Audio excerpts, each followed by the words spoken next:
Limau kasturi dekat rem. Wah, jom kita belanja tutup. Gosok dulu dengan sandpaper 320.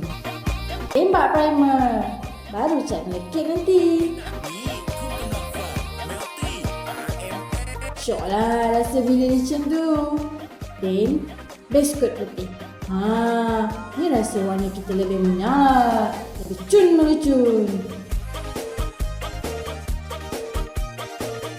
Lepas tu, part paling I suka.